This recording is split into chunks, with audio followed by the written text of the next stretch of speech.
Good morning दोस्तों। अपने को ये पता है कि अगर मैग्नेटिक निडल रखी जाए तो वो नॉर्थ साउथ डायरेक्शन दिखाती है।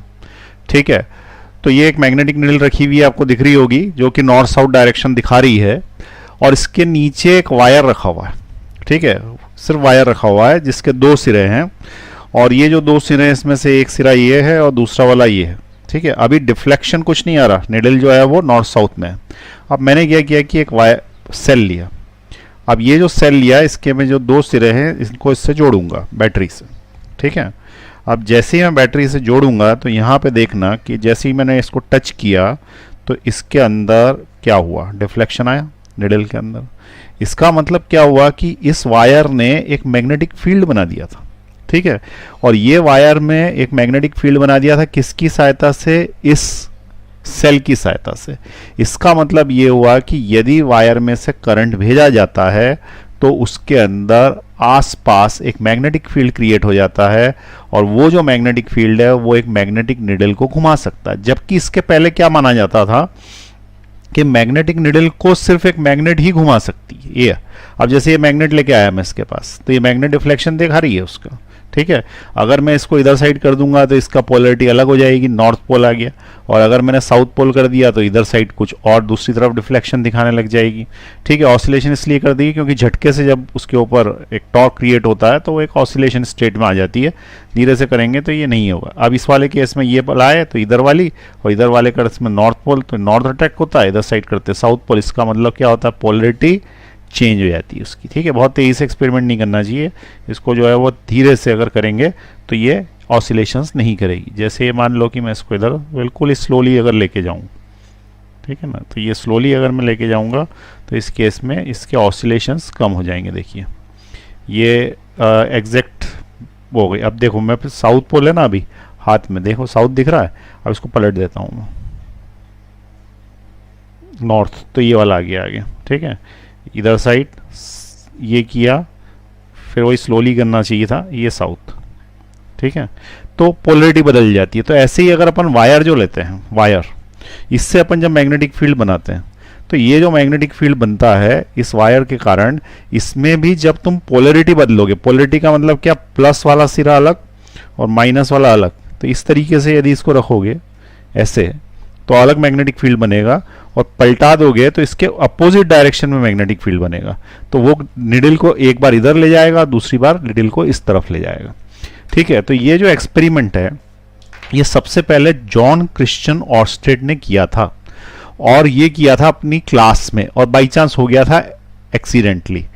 और इस इफेक्ट को, जिसमें से वायर में से करंट जाता है और वो मैग्नेटिक निडल को हिला देता है क्योंकि अपने आसपास मैग्नेटिक फील्ड बना लेता है, इस इफेक्ट को मैग्नेटिक इफेक्ट ऑफ करंट कहते हैं। ठीक है, तो फ्रेंड्स आज जो अपन टॉपिक स्टार्ट करने वाले हैं उसका नाम है मैग्नेटिक इफेक्ट ऑफ करंट, जिसको सबसे पहले किसने खोजा था, जॉन क्रिश्चियन ऑर्स्टेड ने, जो कि एक टीचर थे। और वो क्लास में जो एक्सपेरिमेंट कर रहे थे तो बाई चांस ऐसा हुआ कि मैग्नेटिक निडल में डिफ्लेक्शन आया। उन्होंने आसपास मैग्नेट ढूंढी, मैग्नेट मिली नहीं, तो उन्होंने ये पता किया कि वायर में से जब करंट जाता है तो मैग्नेटिक निडल डिफ्लेक्शन देती है। और अगर अपन डायरेक्शन बदल दें वायर्स का, इसका मतलब पोलरिटी चेंज कर दे, प्लस वाले को माइनस से और माइनस वाले को प्लस से कनेक्ट कर दें वायर में, यानी करंट उल्टी दिशा में जाने लग जाए, पहले इधर जा रहा था तो अब इधर जाने लग जाएगा, तो मैग्नेटिक निडल जो पहले इधर डिफ्लेक्ट हो रही थी वो उसके अपोजिट साइड में डिफ्लेक्ट होने लग जाएगी। ठीक है, तो इस इफेक्ट को क्या बोला जाता है, मैग्नेटिक इफेक्ट ऑफ करंट। अब मैग्नेटिक इफेक्ट ऑफ करंट में सबसे पहले कहां से स्टार्ट होगा, तो पहले नंबर पे तो ऑर्स्टेड एक्सपेरिमेंट है, लेकिन इसमें कुछ फॉर्मूला नहीं है क्योंकि ऑर्स्टेड ये बता ही नहीं पाया कि मैग्नेटिक निडल डिफ्लेक्ट हो रही है तो वो किस फॉर्मूले से या कितना करंट देने पर जो है वो मैग्नेटिक निडल कितनी डिफ्लेक्ट होती है। उसने सिर्फ ये बताया कि डिफ्लेक्शन होता है क्योंकि बाई चांस एक्सीडेंटली ऐसा हुआ था। उसके बाद बायोट सेवर्ट नाम के एक साइंटिस्ट आए, उन्होंने बताया कि कितनी वैल्यू मैग्नेटिक फील्ड की होगी जब कितना करंट जाएगा। ठीक है, तो ये जो करंट, कितनी वैल्यू का करंट दें जिससे कि कितना डिफ्लेक्शन आए या कितना मैग्नेटिक फील्ड बने, ये किसने बताया, बायोट सेवर्ट ने बताया। और इसके बाद हमको इसका डायरेक्शन निकालना है। तो सबसे पहले स्टेप में क्या आएगा, करंट कैरिंग कंडक्टर के कारण मैग्नेटिक फील्ड बनता है, हम मान गए कि हाँ बनता है, एक्सपेरिमेंट करके देख लिया। उसके बाद किस डायरेक्शन में बनता है, तो अभी मैं बताता हूं किस डायरेक्शन में बनता है, कैसे निकाला जाता है। उसके बाद नंबर 3 पे अपन क्या बोल रहे हैं कि उसकी वैल्यू क्या होती है। तो ये 3 पार्ट्स अभी अपने को स्टार्ट करने हैं। ठीक है, उसके पहले तुमको मैं ये बता दूं कि मैग्नेटिक फील्ड जो रहता है वो किसी मैग्नेट के आसपास का एक एरिया होता है। ठीक है, अब मैग्नेट के आसपास का एरिया होता है तो अपन ने क्या बोला कि ये मैग्नेट है, इसके आसपास का एरिया, इसके आसपास मैग्नेटिक फील्ड है। अब तुम बोल रहे हो दिखेगा नहीं, दिख ही नहीं रहा, कहाँ है मैग्नेटिक फील्ड, दिखाओ। तो मैग्नेटिक फील्ड दिखता नहीं है लेकिन उसका प्रभाव पता पड़ता है। ठीक है, उसका प्रभाव ये पता पड़ता है कि मैग्नेटिक नीडल में डिफ्लेक्शन आने लगता है। तो इसका मतलब इसने दूर से रिमोट कंट्रोल से ही इसको कुछ किया ना, इसका मतलब इसने कुछ ना कुछ तरीके की फील्ड डेवलप कर रखी है आसपास। और वो जो फील्ड डेवलप कर रखी है वो कैसे देखने को मिलेगी, तो उसके लिए क्या करें कि ये एक मैग्नेट लें, इसके ऊपर एक कागज लगाएं। ठीक है, सफेद कलर का या कुछ भी गत्ता टाइप लगा दें या फिर कार्डबोर्ड, और उसके ऊपर आयरन फिलिंग्स डालें। आयरन फिलिंग्स है ना, लोहे का बुरादा, और उसको जैसे यूं करके यूं ठक ठक करोगे तो वो मैग्नेटिक फील्ड लाइंस में वो सेट हो जाती है सारी की सारी आयरन फिलिंग्स। ठीक है, तो उससे ये प्रूव होता है कि ये मैग्नेट के आसपास मैग्नेटिक फील्ड लाइंस है। तुम ये एक्सपेरिमेंट करके देख सकते हो। ठीक है, अब क्या आएगा, कोई भी करके देखने वाला नहीं है, मुझे पता है। क्यों? क्योंकि हमारे यहाँ शिक्षा पद्धति ऐसी है, हम जो है वो पढ़ाते हैं, वो मान लेते हैं हाँ ठीक है, ऐसा करके भी कौन देखे, टाइम खराब होगा फालतू। ठीक है, तो मान लो कि इसके आसपास मैग्नेटिक फील्ड है, और वो मैग्नेटिक फील्ड कहाँ से स्टार्ट होता है, नॉर्थ पोल से स्टार्ट होता है, साउथ पोल पे चला जाता, खत्म हो जाता है। ठीक है, तो ये मैग्नेटिक फील्ड क्यों क्रिएट हुआ? क्योंकि मैग्नेट है। अब जितनी लाइन्स इसमें से निकलेंगी, वो लाइन्स जितने एरिया में से जाएंगी, तो number of lines emitting from a particular area is called flux, is called flux, flux, flux। तो ये जो फ्लक्स है ये क्या कहलाता है? Magnetic field lines which is passing perpendicular to area is called flux of that area। ठीक है, तो ये दूसरी चीज पता पड़ी। तो पहली चीज क्या है? Magnetic field. मैग्नेटिक फील्ड क्या है? किसी भी मैग्नेट के आसपास का वो एरिया जहां पे उसका प्रभाव पता पड़ता है, जहां उसकी चलती है, जहां पे पता पड़ता है कि हाँ ये है। ठीक है, फील्ड मतलब क्या होता है? फील्ड मतलब होता है एरिया। एरिया मतलब क्षेत्र। क्षेत्र मतलब क्या? जहां पे हमारी चलती है, ये हमारा एरिया है। जैसे मान लो कि तुम्हारी लड़ाई हो गई मुंबई में, तो तुमने बोला कि एक काम करना, उधर आना, महाराष्ट्र आना, वो मेरा एरिया है, वहां पे बताऊंगा। महाराष्ट्र में भी कहा नांदेड़ आना, तब मैं बताऊंगा क्या एरिया है। ठीक है, तो इस तरीके से जो है वो किसी पर्टिकुलर व्यक्ति का जो शहर होता है वो उसका एरिया रहता है, वहां पे उसकी चलती है। तो यहाँ पे जितने एरिया में इस मैग्नेट की चलती होगी यहाँ से यहाँ तक की, उतना उतना क्या कहलाता होगा? Magnetic field. उसके बाद उसकी नहीं चलती, इसका मतलब मान लो कि मैं इस मैग्नेटिक निडल को इससे दूर कर देता हूँ, तो इसका फील्ड मान लो इतना इतना ही है, तो इस पर कोई असर नहीं पड़ने वाला। लेकिन जैसे ये फील्ड के अंदर आई, वैसे ही क्या होगा? इसके अंदर डिफ्लेक्शन चालू हो जाएगा। तो जैसे ये फील्ड के अंदर आई, इसमें डिफ्लेक्शन चालू होगा। लेकिन हम क्या बोलेंगे कि मैग्नेटिक फील्ड के अंदर इसको लाने पर इसमें डिफ्लेक्शन आया, मैग्नेटिक फील्ड के बाहर मैग्नेटिक निडल में कोई डिफ्लेक्शन नहीं आया, क्योंकि इसका फील्ड नहीं था, इसने उसके अंदर कोई प्रभाव उत्पन्न नहीं किया। तो क्या पता पड़ी? मैग्नेटिक फील्ड के आसपास एक एरिया होता है जिसको क्या बोलते हैं? Magnetic field. ठीक है, मैग्नेट के आसपास एक एरिया होता है जिसको क्या बोलते हैं? Magnetic field. और मैग्नेट के आसपास का जो एरिया होता है उसको मैग्नेटिक फील्ड बोलते हैं, उसको टेस्ला में नापते हैं, TESL है, ये इसकी SI यूनिट है। दूसरे नंबर पे इसकी यूनिट है ऑर्स्टेड, OERSTED, ऑर्स्टेड। तो टेस्ला में भी नापते हैं इसको, ऑर्स्टेड में भी नापते हैं। ठीक है, तो दो ये जो यूनिट्स हैं इसके अंदर मैग्नेटिक फील्ड को नापा जाता है, और मैग्नेटिक फील्ड में मैग्नेटिक लाइंस ऑफ फोर्सेस उसको शो करते हैं, और दो मैग्नेटिक लाइंस ऑफ फोर्सेस जो आपस में इंटरेक्ट होती हैं तो अट्रैक्शन और रिपल्शन होता है। इस तरीके से हमने पहले भी पढ़ा हुआ है, एक बार फिर से मैंने बता दिया। अब अपन कहाँ से स्टार्ट करेंगे? हम स्टार्ट करेंगे ऑर्स्टेड एक्सपेरिमेंट से, वो मैंने बता दिया कैसे किया है। उसके बाद चालू करेंगे अपन डायरेक्शन निकालना, उसके बाद निकालेंगे वैल्यूज, बायोट सेवर्ट का एक डेरिवेशन करेंगे, और उसके बाद इसमें न्यूमेरिकल है। ये जो चैप्टर है इसके अंदर मेन जो चीज है वो है डायरेक्शन फाइंड आउट करना। ठीक है, और डायरेक्शन के लिए चाहिए रहते हैं वेक्टर्स, और वेक्टर्स में भी कौन सा? क्रॉस प्रोडक्ट, जो अपन ने 11th में पढ़ा था। कुछ बच्चों को जो है वो उस समय, चूंकि 11th में नए नए आते हैं तो एकदम से समझ में नहीं आता, तो मैं रिवाइज कराऊंगा। ठीक है, क्योंकि बिना डायरेक्शन निकाले मैग्नेटिक इफेक्ट ऑफ करंट में एक कदम भी आगे नहीं बढ़ सकते। हर एक थोड़ी देर के बाद तुम्हें उसको डायरेक्शन की जरूरत पड़ेगी। तो डायरेक्शन निकालने के लिए कुछ मेथड्स हैं, वो भी बताऊंगा। तो वहां से अपन स्टार्ट करेंगे मैग्नेटिक इफेक्ट्स ऑफ करंट। ठीक है, चलिए चालू करते हैं मैग्नेटिक इफेक्ट्स ऑफ करंट। हाँ, तो हेडिंग डाल दीजिए magnetic effects of current. First topic जो है मैग्नेटिक इफेक्ट्स ऑफ करंट का वो है, दैट इज ऑर्स्टेड एक्सपेरिमेंट, जो अभी अपन ने किया ऑर्स्टेड एक्सपेरिमेंट। तो फर्स्ट पॉइंट लिखे Oersted experiment, OERSTED, Oersted experiment. ये कौन सा पॉइंट है इसका? First point, Oersted experiment. ठीक है, इन 1820 1920 में हुआ था ये। तो क्या हुआ था अभी मैंने बता ही दिया। ठीक है, current carrying conductor, current carrying conductor, ये कंडक्टर बोलते हैं, वायर बोल देता हूं, एक ही बात। ठीक है, can create magnetic field, current carrying conductor can create magnetic field. ये क्या है? ये ऑर्स्टेड एक्सपेरिमेंट। उसके बाद सेकंड नंबर की बात ये है कि magnetic field is a vector quantity, it has direction, क्योंकि डायरेक्शन है तभी तो वो कभी इधर नीडल घुमा देती है, कभी इधर घुमा देती है। ठीक है, तो सेकंड नंबर के पॉइंट अपने को क्या पता पड़ा? Magnetic field is a vector quantity, magnetic field is a vector quantity having direction, having direction, जिसमें डायरेक्शन होता है। फिर होता क्या है मैग्नेटिक फील्ड? तो मैग्नेटिक फील्ड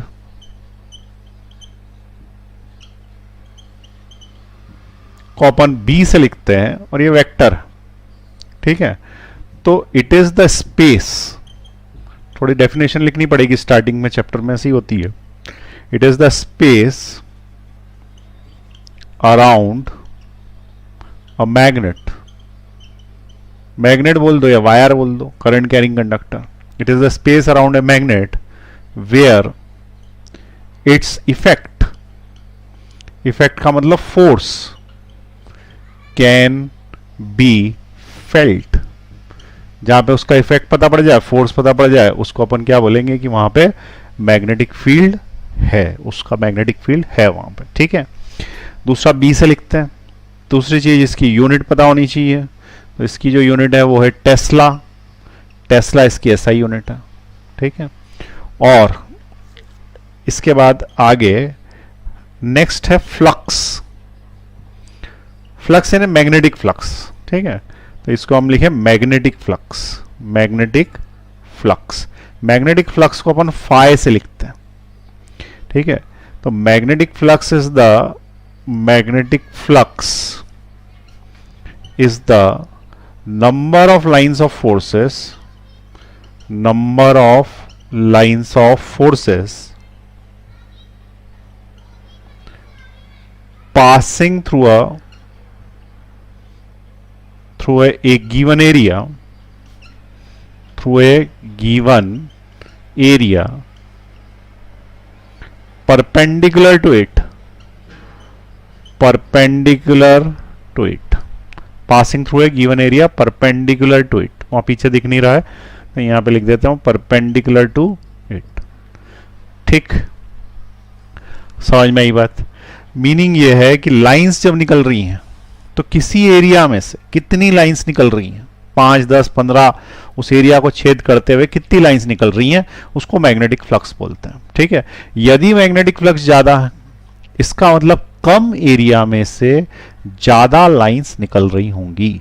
यदि मैग्नेटिक फ्लक्स ज्यादा है, इसका मतलब कम एरिया में से ज्यादा लाइंस निकल रही होगी। ठीक है, तो मैग्नेटिक फ्लक्स जो है वो फाई से डिनोट करते हैं।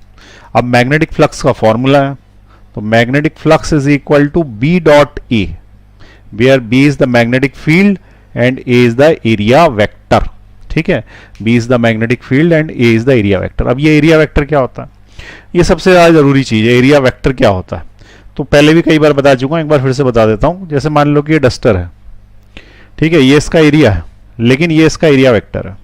Area vector is always perpendicular to the given area. ठीक है, तो ये जो हरे कलर का पेन दिख रहा है तुमको, ये इसका एरिया का डायरेक्शन दिखा रहा है। एरिया तो ये है फ्लैट सरफेस, लेकिन इसका डायरेक्शन कौन दिखा रहा है? ये, इसलिए एरिया वेक्टर का डायरेक्शन है। कोई सी भी एरिया, कोई सी भी फ्लैट सरफेस जिसका एरिया दिया है, जैसे इसका एरिया सर्कुलर है, लेकिन this is the area vector. Area vector is always at 90 degree to the given area. Area घुमाओगे तो एरिया वेक्टर भी उसके साथ घूमेगा ऐसे। ठीक है, कहीं पे भी, तो ये हमेशा ध्यान रखना, ये 90 डिग्री पर रहता है। तो ये मैग्नेटिक फील्ड और एरिया वेक्टर का डॉट प्रोडक्ट, डॉट प्रोडक्ट मतलब स्केलर प्रोडक्ट, यानी वेक्टर वाला नहीं, क्रॉस नहीं, स्केलर, जिसमें ए बी कॉस थीटा आता है, वो है ये। तो इसको अगर अपन एक्सपांड करें, इस फॉर्मूला को एक्सपांड करें तो फ्लक्स का फॉर्मूला क्या बनेगा, B into A into cos theta, where theta is the angle between B and A। ये लाइट हो गया बहुत ज्यादा, ठीक है। ये क्या लिखा हुआ है, flux is equal to B into A into cos theta, flux is equal to B into A into cos theta. Theta is the angle between कौन, तो theta is the angle between क्या क्या बताओ, magnetic field and area vector. ये magnetic field vector और area vector के बीच का एंगल है। यहां तक समझ में आई सारी बातें, ठीक है। चलिए इसको नोट कर लीजिए।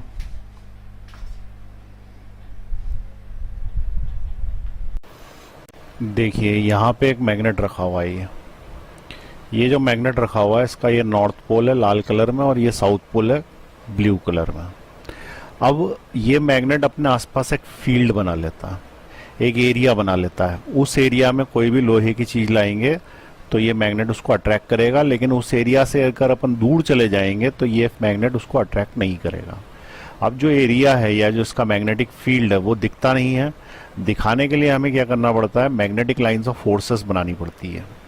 मैग्नेटिक लाइंस ऑफ फोर्सेस ऐसी लाइंस जैसी बनानी पड़ती हैं। तो ये मैग्नेट की मैं मैग्नेटिक लाइंस ऑफ फोर्सेस या इसका मैग्नेटिक फील्ड यहाँ पे शो कर रहा हूँ, देखिए। अब ये magnetic lines of forces north से निकलती है और साउथ में चली जाती है, लेकिन मैग्नेट के अंदर ये साउथ से निकलती है और नॉर्थ में जाती है। देखिए इस तरीके से चल रही है। तो ये स्टार्ट कहाँ से हो रही है, नॉर्थ से, और एंड कहाँ पे हो रही है, साउथ पे, और मैग्नेट के अंदर साउथ से स्टार्ट होके नॉर्थ पे। इसका मतलब ये क्लोज लूप बना लेती है, ठीक है। अब हमने ये किया कि एक मैग्नेट और ऐड किया है यहाँ पे। अब यहाँ पे नॉर्थ पोल और नॉर्थ पोल आ गया। नॉर्थ पोल और नॉर्थ पोल एक दूसरे को रिपेल करते हैं क्योंकि like pole repels each other. अब हमने क्या किया, इनका मैग्नेटिक फील्ड शो किया। अब जब मैग्नेटिक फील्ड शो कर रहे हैं तो नॉर्थ से निकलती है और साउथ में जाती है। तो इसकी लाइंस नॉर्थ से निकली साउथ से आई, इसकी नॉर्थ से निकली साउथ से आई। ये एक दूसरे से टकरा रही है आमने सामने से, इसलिए एक दूसरे को क्या करते हैं, लाइक पोल्स रिपेल करते हैं। लेकिन जैसे ही मैं चेंज पोल करूंगा यहाँ से, तो ये चेंज पोल करूंगा तो ये एक मैग्नेट अपना पोल बदल देगी, और जैसे ही पोल बदल देगी तो आप देखिए ये अट्रैक्शन होने लगा। अब क्या हुआ, साउथ से गई नॉर्थ में मैग्नेट के अंदर, फिर नॉर्थ से गई साउथ में, फिर नॉर्थ से गई वापस से पीछे साउथ में। इस प्रकार से इसने कंटिन्यूस क्लोज लूप बना लिया। तो एक प्रकार से देखा जाए तो ये सिंगल मैग्नेट जैसी ही बिहेव कर रही है, इसलिए ये क्या कर रही है, एक दूसरे को अट्रैक्ट कर रही है, ठीक है। अब एक बार मैं सारी चीजें फिर से दिखा रहा हूँ। ये सिंगल मैग्नेट का मैग्नेटिक फील्ड है, हमने मैग्नेट ऐड करी, रिपल्शन शो कर रहा है क्योंकि नॉर्थ नॉर्थ है। फिर हमने पोलरिटी चेंज करी तो एक दूसरे को अट्रैक्शन शो कर रहा है, और ये कंप्लीट क्लोज लूप बना लेती है। अब उसके बाद अपन ने जब एक्सपेरिमेंट्स देख लिए, अब कुछ डेफिनेशंस हैं जो पहले से मैंने रिकॉर्ड कर रखी हैं, वो डेफिनेशंस देख लीजिए, लिख लीजिए उसको, और उसके बाद जो है वो नेक्स्ट क्लास से अपन डेरिवेशन और न्यूमेरिकल्स करेंगे, ठीक है। चलिए लिखिए। तो सबसे पहले डेफिनेशन इस चैप्टर में है मैग्नेटिक इफेक्ट्स ऑफ करंट में, दैट इज मैग्नेटिक फील्ड। अब मैग्नेटिक फील्ड क्या होता है, the space around the current carrying conductor और magnet where its effect can be experience is called magnetic field. Magnet के आसपास का एरिया जहां पे उसका इफेक्ट पता पड़े। अब इफेक्ट मतलब क्या पता पड़े, तो हम एक लोहे की चीज लेके आएंगे, यदि उसको खींच लेगी उस एरिया में, इसका मतलब उसका एरिया चालू हो चुका है, इतने एरिया में उसका प्रभाव है। अगर मान लो थोड़ी दूर ले जाते हैं और वो नहीं खींच पा रही, इसका मतलब वहां पे इसका मैग्नेटिक फील्ड या तो नहीं है या निग्लिजिबल है, ठीक है। तो जहां जहां तक वो उसको खींच पाएगी वहां तक हम क्या बोलेंगे कि मैग्नेटिक फील्ड है, अदरवाइज मैग्नेटिक फील्ड नहीं है। तो फिर से सुने, the space around the current carrying conductor, current carrying conductor भी मैग्नेटिक फील्ड बनाता है या फिर मैग्नेट भी मैग्नेटिक फील्ड बनाता है। दोनों के आसपास का वो एरिया जहां पे मैग्नेटिक फील्ड अपना प्रभाव दिखाएगा उसे मैग्नेटिक फील्ड कहेंगे, और वो फील्ड इनविजिबल होता है। अब जब फील्ड इनविजिबल होता है तो विजुअलाइजेशन कैसे करेंगे या कैसे बताएंगे कि इस एरिया में यहाँ पे फील्ड है, तो उसके लिए कंसेप्ट लेके आया, उसका नाम है मैग्नेटिक फील्ड लाइंस या मैग्नेटिक लाइंस ऑफ फोर्सेस। अब मैग्नेटिक लाइंस ऑफ फोर्सेस क्या होता है, तो मैग्नेट के आसपास जहां जहां पे पावरफुल मैग्नेटिक फील्ड होता है वहां पे वो लाइंस बना लेती है, लेकिन हमको दिखती नहीं है। तो हमने क्या किया, आयरन फिलिंग्स ली और आयरन फिलिंग्स को अरेंज करके देखा, तो जहां जहां वो अरेंज हो गई उसको मैग्नेटिक फील्ड लाइंस बोल दिया। इसलिए इसकी डेफिनेशन क्या बनी, the lines in the magnetic field along which the iron fillings arrange themselves are called magnetic field lines. Iron filling जहां अरेंज कर लेगी वो मैग्नेटिक फील्ड लाइन। अब ये मैग्नेट रखा, अभी अपन ने देखा था इसके पहले मैग्नेटिक फील्ड लाइंस कैसी बन गई थी, तो यहाँ पे मैंने बना दी। अब बना दी है तो ये स्टार्ट कहां से होगी और एंड कहां पे होगी, तो ये नॉर्थ पोल से स्टार्ट होती है। They start from north pole and ends at south pole. अब जैसे ये वाली लाइन है तो ये यहां से स्टार्ट हुई और फिर ये यहां पे जाके एंड हो गई। ठीक है, ये समझ में आ रहा है तुमको?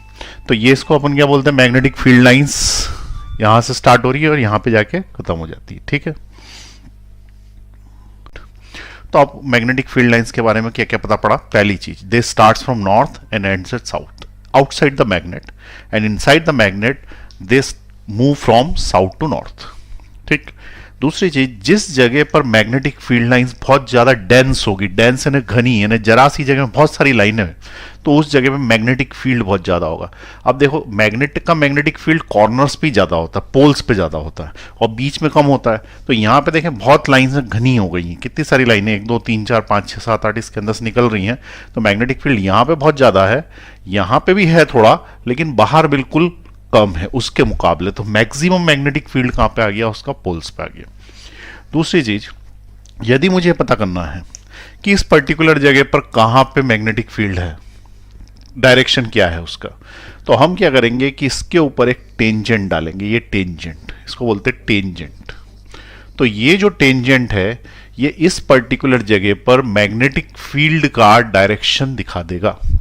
ठीक है, अगर मान लो किसी ने बोला कि यहां पे बताओ मैग्नेटिक फील्ड किधर, लेफ्ट है कि राइट है या किधर है, तो बोल रहा है कि यहां पे एक पॉइंट लो और पॉइंट पे एक लाइन ले लो ऐसी जो कि सिंगल पॉइंट पे टच करती हो, और वो जो टेंजेंट होगी वो टेंजेंट दिखाएगी direction of the magnetic field, यानी मैग्नेटिक फील्ड इस दिशा में है यहाँ पे।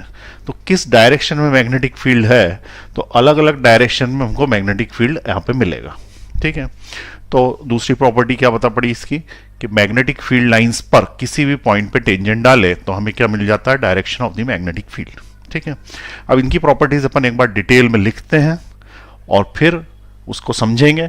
तब तक आप ये उतार लें पहले एक बार।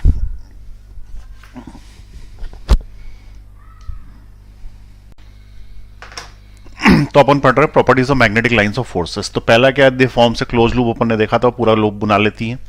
दूसरी चीज, they starts from north and ends at south outside the magnet, और इनसाइड द मैग्नेट क्या होता है, साउथ से नॉर्थ। जैसे मान लो ये मैग्नेट है तो इसको मैं नॉर्थ बोल दूं, इसको साउथ बोल दूं अब की बार, तो नॉर्थ से स्टार्ट होगी और साउथ में जाएगी और क्लोज लूप बनाएगी और अंदर अंदर चलेगी साउथ से नॉर्थ की तरफ। ठीक, दूसरी चीज, tangent dot at any point on the direction on the line gives the direction of the magnetic field. किसी भी पॉइंट पर अगर अपन ने टेंजेंट डाल दिया, ये डाल दिया टेंजेंट, तो ये इस जगह का मैग्नेटिक फील्ड दिखाएगी क्योंकि इधर साइड एरो बन रहा। दूसरी चीज, they never intersect each other. अब क्यों, तो मान लो कि दो लाइंस आपस में इंटरसेक्ट कर गई, एक लाइन ये एक लाइन ये इधर जा रही है इधर जा रही। ठीक, अब हमने क्या बोला कि किसी पॉइंट पे यदि इंटरसेक्ट करेगी तो उस पॉइंट पर हम टेंजेंट डालने की कोशिश करें। जैसे मैंने यहाँ टेंजेंट डाला तो एक आता है, लेकिन इस जगह पे मैं टेंजेंट डालूंगा तो ये भी टेंजेंट आता है इस डायरेक्शन में और एक टेंजेंट इधर भी आता है इस डायरेक्शन पे। इसका मतलब पी पॉइंट पे ये लाइन बता रही है कि इधर मैग्नेटिक फील्ड है और ये बता रही है इधर साइड मैग्नेटिक फील्ड है, लेकिन एक पर्टिकुलर पॉइंट पे दो डायरेक्शन में मैग्नेटिक फील्ड तो नहीं हो सकते, एक ही डायरेक्शन में हो सकता है, इसलिए कभी भी इंटरसेक्ट नहीं करेंगी। हमेशा ये लूप इस तरीके से बनाएंगी कि एक दूसरे के ऊपर क्रॉस नहीं कर जाए और ये इंटरसेक्ट नहीं कर सकती। ठीक है, क्योंकि दो डायरेक्शन पॉसिबल नहीं। फिर क्या बोलता है, if magnetic lines of forces are closed और dense then magnetic field is strong. अगर मान लो कि किसी ने ऐसा डायग्राम बनाया और ये पूछ रहा है कि बताएं ए पॉइंट और बी पॉइंट पे किस पे मैग्नेटिक फील्ड ज्यादा, तो चूंकि यहाँ पर्टिकुलर एरिया में ज्यादा लाइंस हैं और इस पर्टिकुलर एरिया में कम लाइंस है, तो यहाँ डेंसिटी ज्यादा लाइंस की, वहां डेंसिटी कम है, इसलिए ए पे मैग्नेटिक फील्ड ज्यादा है, बी पे कम है। अब ये बताओ ए पे नॉर्थ है कि साउथ है, तो हमको ये पता है कि magnetic field line starts from north to south, इसका मतलब ए पे नॉर्थ है और बी पे क्या है, साउथ पोल है। ठीक, लास्ट में बोलता है कि magnetic field lines prefer to pass through the iron as compared to the air और वैक्यूम। इसका मतलब अगर मान लो लाइन्स यूं जा रही हैं, ठीक है, और हमने क्या कर दिया, यहां पे आयरन रख दिया, तो ये लाइन मुड़ के इसमें से निकल जाएगी क्योंकि ये प्रिफर करती है आयरन या मैग्नेटिक मटेरियल में से पास होने के लिए। तो ज्यादा मैग्नेटिक फील्ड लाइंस हमें कहां पे मिलेगी, आयरन के अंदर, और वैक्यूम में फील्ड लाइंस कम मिलेगी। ठीक है, इसलिए आयरन में मैग्नेटिक फील्ड ज्यादा स्ट्रांग हो जाता है एज कंपेयर टू वैक्यूम। ठीक है, तो ये सारी की सारी इसकी प्रॉपर्टीज है 6, इसे नोट कर लीजिए, बहुत काम की है, इंपॉर्टेंट। अब उसके बाद एक दूसरा शब्द समझने का, उसका नाम है मैग्नेटिक फ्लक्स। मैग्नेटिक फ्लक्स क्या है? It is the number of lines of forces which passes through a unit area perpendicular to that area is called magnetic flux.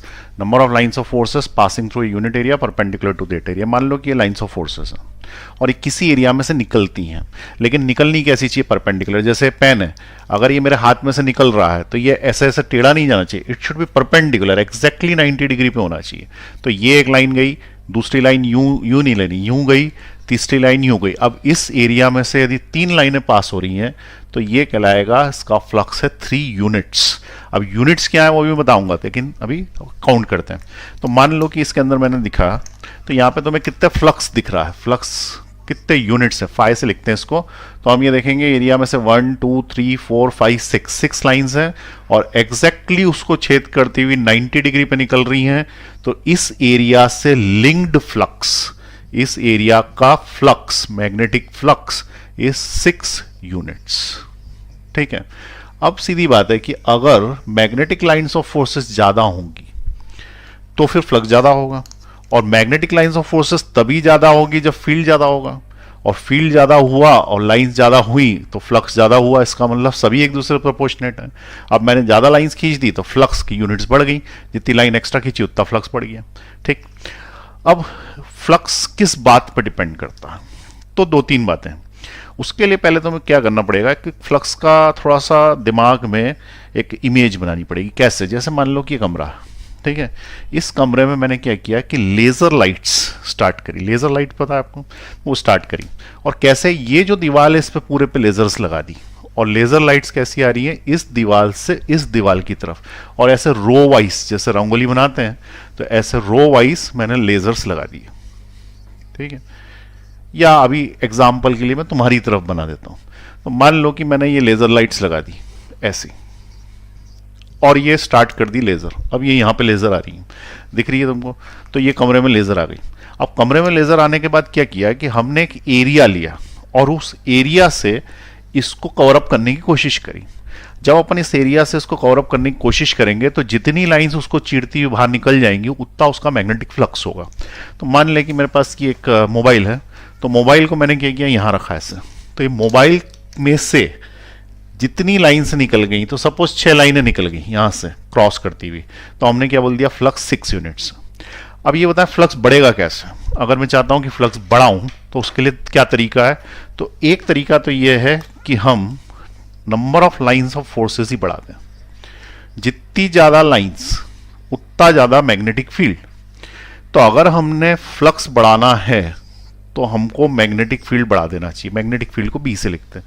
ज्यादा मैग्नेटिक फील्ड, ज्यादा डेंस लाइंस, और ज्यादा डेंस लाइंस तो उस area से निकलने वाला फ्लक्स भी ज्यादा हो जाएगा। तो ये पहली बात समझ में आई तुम्हें? फ्लक्स बढ़ाने के लिए हमने क्या किया, फील्ड लाइंस ही बढ़ा दी। अब फील्ड लाइंस बढ़ा दी तो अब यदि मैं उस मोबाइल का रखूंगा तो पहले अगर 6 लाइनें आती थी अब 12 आने लगेगी, क्योंकि लाइंस पास पास हो गई। ठीक है, तो मैग्नेटिक फील्ड बढ़ा देने से फ्लक्स बढ़ जाता है। ये पहला फैक्टर है जिस पे फ्लक्स डिपेंड है। और किस बात पे डिपेंड है? तो मान लो कि मैग्नेटिक फील्ड तो इतना ही है और इस मोबाइल में से 10 लाइनें जा रही थी। अब मैंने क्या किया कि इसको खोल दिया। ऐसे खोल देने से अब इसमें से ज्यादा लाइनें आएंगी। क्यों? क्योंकि मैंने एरिया बढ़ा दिया। अगर एरिया बढ़ा दिया तो अब ज्यादा लाइंस मिल रही है। इसका मतलब एरिया पे डिपेंड है कि जिस एरिया तुम ले रहे थे पहले इतना बड़ा था, अब वो एरिया तुमने इतना बड़ा कर दिया, तो फ्लक्स लाइंस भले ही उतनी ही हो लेकिन इसमें से तो ज्यादा जाने लगी ना। तो number of lines of forces जो ज्यादा पास होंगी उसको हम क्या बोलेंगे, एरिया पे डिपेंडेंसी है। तो फ्लक्स डिपेंड्स ऑन एरिया। तीसरी बात, यदि मैंने इसको यूं रखा और इसको मैं यूं घुमाने लग गया ऐसे, और धीरे धीरे मैंने इसको यूं कर दिया, तो भले ही एरिया इधर है लेकिन इधर से और इधर से फ्लक्स लाइंस क्रॉस हो गई, और क्रॉस हो गई तो हमें तो नहीं मिली। इसका मतलब क्या है कि डिपेंड्स ऑन द एंगल। ठीक है, इसको अगर अपन रोटेट करते हैं तो ये फ्लक्स लाइंस चेंज होती है इसमें, तो it depends upon the angle. तो जो सरफेस ली है उसका मैग्नेटिक फील्ड के साथ क्या एंगल है उसके ऊपर भी ये डिपेंड है। लेकिन एग्जैक्टली बोले तो उसमें कॉस थीटा पे डिपेंड होती है। ट्रिग्नोमेट्रिकल फंक्शन कॉस थीटा पे डिपेंड है, ठीक है। तो उसके अंदर क्या होता है कि थीटा यदि बढ़ता है तो कॉस थीटा कम हो जाता है। इसका नियम क्या है, थीटा बढ़ेगा तो कॉस थीटा क्या हो जाएगा, कम हो जाएगा, ठीक है। और ये जो थीटा है it is always measured perpendicular to the area, न कि एरिया। जैसे मान लो कि मैंने ये लिया एरिया, ठीक है, तो इसका एरिया इधर लेंगे और इसको हम एक वेक्टर मान लेंगे।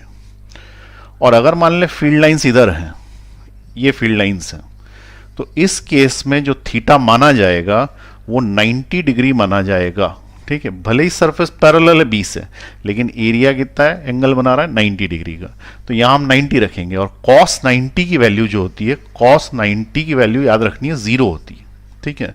इसका मतलब इसमें से कोई भी फ्लक्स पास नहीं हो रहा, तो सही बात है, कोई भी फ्लक्स पास नहीं हो रहा, सारी लाइनें तो पैरेलल निकल गई उसकी। फ्लक्स कब पास होगा, जब अपन इस एरिया को यूं कर देंगे तो सारी लाइनें कटते कटते निकलेगी।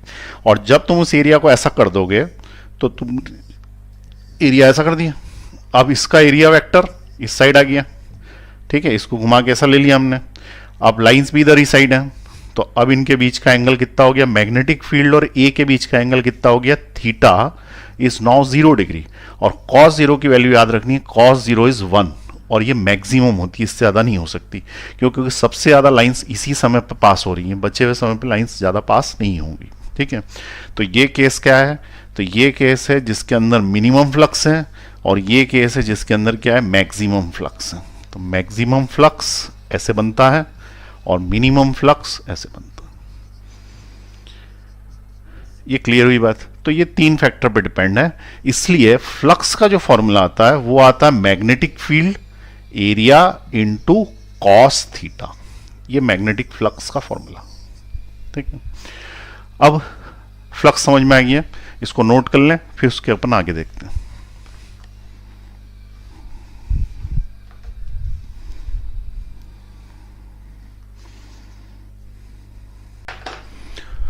उसके बाद जो नेक्स्ट शब्द आ रहा है उसका नाम है मैग्नेटिक फ्लक्स डेंसिटी।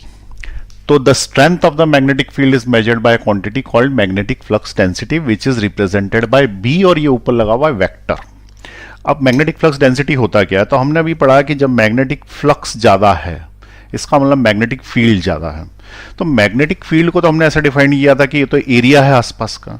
अब एरिया है तो एक कोई ऑब्जेक्ट हुआ या चीज हुई, कोई वस्तु हुई, लेकिन उसको नापेंगे कैसे, तो जब अपन उसको नापते हैं, मेजरमेंट लेते हैं, तब उसको फ्लक्स डेंसिटी शब्द दे देते हैं, या सिंपली अपन ऐसा ही बोल सकते हैं, it is also called magnetic field strength. ये फील्ड है आसपास मैग्नेट के, पर कितना दमदार है, 50 यूनिट है, 100 यूनिट है, कुछ नंबर तो देना पड़ेगा ना, तो वो नंबर देने के लिए अपन ने मैग्नेटिक फील्ड स्ट्रेंथ शब्द इस्तेमाल किया। लेकिन क्या होता है कि नॉर्मल बोलचाल में अपन ऐसे ही बोल देते हैं, यहाँ मैग्नेटिक फील्ड बहुत ज्यादा है, 20 टेस्ला का है। इसका मतलब अपन सिंपल भाषा में मैग्नेटिक फील्ड बोल देते हैं, जबकि वो होता उसका स्ट्रेंथ है, वैल्यू है, और उसी को मैग्नेटिक फ्लक्स डेंसिटी बोलते हैं, क्योंकि फ्लक्स ज्यादा, डेंसिटी ज्यादा, तो मैग्नेटिक फील्ड ज्यादा हो रहा होगा, ठीक है। तो क्या क्या नाम होगा इसके, magnetic flux density, magnetic field strength, या फिर अपन सादी भाषा में बोलेंगे मैग्नेटिक फील्ड। अब नापेंगे कैसे इसको, तो इसको नापने के लिए यूनिट है टेस्ला, एसआई यूनिट है, इंटरनेशनल यूनिट है, which is also called weber per metre square. अब वेबर कहां से आया, तो weber is the unit of flux, ठीक है।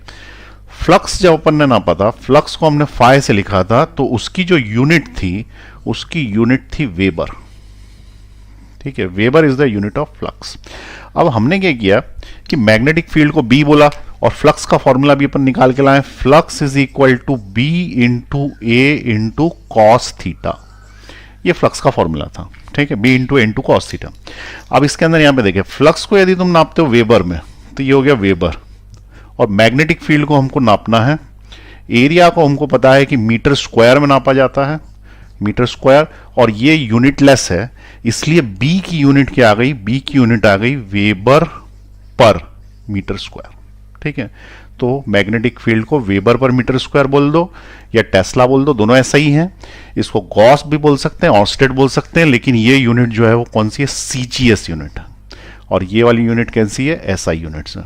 दूसरी चीज, कन्वर्जन पूछेंगे तो 1 टेस्ला, टेस्ला बड़ी यूनिट है, it is equal to 10 to the power 4, यानी करीब 10,000 गॉस के आसपास होता है, ठीक है। अब ये गॉस ही बहुत बड़ी यूनिट है, अपने अर्थ का जो मैग्नेटिक फील्ड आसपास का है ये 0.3 गॉस के आसपास है, 0.34 ऐसा, ठीक है। तो पॉइंट में होती है, जबकि उसका 10,000 कर देंगे, 10,000 टाइम्स कर देंगे तो हमको एक टेस्ला मिलेगा। तो टेस्ला काफी बड़ी यूनिट है, ठीक है। तो क्लियर हुआ आपको क्या बोला है मैंने, मैग्नेटिक फ्लक्स डेंसिटी यानी मैग्नेटिक फील्ड। अब मैं इसको मैग्नेटिक फील्ड ही बोलूंगा। काय में नापते हैं, टेस्ला में, या फिर काय में नापते हैं, ऑर्स्टेड या फिर गॉस में, ऑर्स्टेड और गॉस सीजीएस यूनिट्स। तो अब इसको नोट कर लें फटाफट। उसके बाद इसमें एक शब्द आएगा, उसका नाम है परमिएबिलिटी। परमिएबिलिटी किसी भी मटेरियल की निकाली जाती है, लोहे की, निकल की, आयरन की, किसी भी चीज, स्टील की। अब अगर मान लो उसमें से लाइंस हमने पास करी और उसको मैग्नेट बनाने की कोशिश करी, मान लो कि ये लोहा है, इसको हम चाहते हैं मैग्नेट बना दे, तो मैग्नेटिक फील्ड में जाके रख दिया। अब इसमें से लाइंस पास होंगी तभी तो ये मैग्नेट बनेगा। तो ये मेजर है कि वो अपने में से कितनी लाइंस पास होने देता है। मान लो कि 5,000 लाइंस पास होने देता है, तो हम क्या बोलेंगे कि उसकी परमिबिलिटी 5,000 है। और अगर 5 ही लाइंस पास होने देता है तो परमिबिलिटी क्या हो गई, 5 ही हो गई। तो जिसमें से ज्यादा लाइंस पास होंगी उसकी परमिबिलिटी ज्यादा होगी, तो ज्यादा अच्छा मैग्नेट बनेगा। तो हमको पता है कि लोहा अच्छा मैग्नेट बन जाता है, इसका मतलब लोहे की परमिबिलिटी हाईएस्ट होनी चाहिए। तो लोहे की परमिबिलिटी को हम किसी भी चीज की परमिबिलिटी को म्यू से लिखते हैं, और यहां पे लोहे की परमिबिलिटी है 6.3 10⁻⁻3। अगर निकल की देखें तो निकल की परमिबिलिटी है 5.2 10⁻⁻4, जो कि इससे कम है क्योंकि -3 है, -4 है। और अगर कॉपर की देखें तो -6 में चली गई। इसका मतलब आयरन में से ज्यादा लाइंस पास हो सकती हैं एज कंपेयर टू निकल, एज कंपेयर टू कॉपर। और अगर तुम वैक्यूम की देखो तो ये 10⁻⁻7 है। वैक्यूम बोल दो या एयर बोल दो, एक ही बात है करीब करीब, ठीक है। तो ये एयर भी लिख सकते हैं हम इसको। तो 10⁻⁻7, ठीक है। 12.5 को अपन 4 पाई, एग्जैक्ट वैल्यू इसकी 4 पाई इंटू 10⁻⁻7, क्योंकि पाई की वैल्यू 3 पॉइंट समथिंग होती है, तो 4 3 12 ऐसा। अब 10⁻⁻7 इसका मतलब इसकी तो और भी कम हो गई। तो सबसे कम होती है किसकी, वैक्यूम की। तो अगर मान लो मैंने बोला कि आयरन है, ठीक है, और उसके नीचे अगर मैंने एक और बनाया और यहां पे लिख दिया कि ये कॉपर है, तो अगर आयरन की लाइंस निकालेंगे तो उसमें से ज्यादा लाइंस पास हो रही होंगी, क्योंकि उसने ज्यादा परमिशन दे रखी है लाइंस को गुजरने के लिए। हमने यहां लिखा it is the measure of the permission of the magnetic lines of forces to pass through it. जितनी ज्यादा मैग्नेटिक लाइंस ऑफ फोर्सेस उसमें से पास हो जाती हैं उतनी ज्यादा उसकी परमिशन। अब कॉपर करोगे तो कॉपर में से 1-2 ही लाइनें पास होंगी, इसका मतलब ये परमिशन नहीं दे रहा, इसका मतलब इसकी परमिबिलिटी कम है। और सबसे कम परमिबिलिटी किसकी, वैक्यूम की। तो हम क्या करते हैं कि चूंकि ये माइनस में आ रहे हैं पावर्स, इसकी जगह हम क्या करते हैं, एक शब्द लेके आते हैं relative permeability. Relative permeability, relative permeability का मतलब ये होता है कि permittivity of the object as compared to the permittivity of air. और एयर की परमिटिविटी को 0 लिखा था, म्यू नॉट बोलते हैं इसको, ठीक है। तो ऑब्जेक्ट की परमिटिविटी अपॉन एयर की परमिटिविटी या वैक्यूम की परमिटिविटी को हम बोलेंगे कि it is the relative permeability, ठीक है। तो परमिएबिलिटी, सॉरी, तो परमिएबिलिटी शब्द किसका लिए है, ऑब्जेक्ट के लिए। एयर के लिए म्यू नॉट है, और रिलेटिव परमिएबिलिटी किसके लिए, उसका कंपैरिजन कर दिया हमने। अब मान लो कि इसके अपॉन में ये ले आए, तो ये -3 है, ये जब ऊपर जाएगा तो +7 होके जाएगा, तो कोई बड़ी संख्या आने लगेगी। तो अगर किसी ने बोला कि आयरन की रिलेटिव परमिएबिलिटी 5000 है, तो इससे हमको क्या पता पड़ेगा, इससे पता पड़ेगा कि एयर के मुकाबले ये अपने में से 5000 गुना ज्यादा लाइंस पास करने की परमिशन देता है, ठीक है। तो करीब करीब 3-1000 होती है आयरन की, तो इसका मतलब एयर के मुकाबले 3000 टाइम्स ज्यादा लाइंस उसमें से पास होगी, तो वो जल्दी मैग्नेट बन जाएगा, ठीक है। क्लियर हो गया, तो इसको भी नोट कर लें। ये भी एक इंपॉर्टेंट टर्म है जो 10th की किताबों में नहीं दी गई है, लेकिन जानना जरूरी है।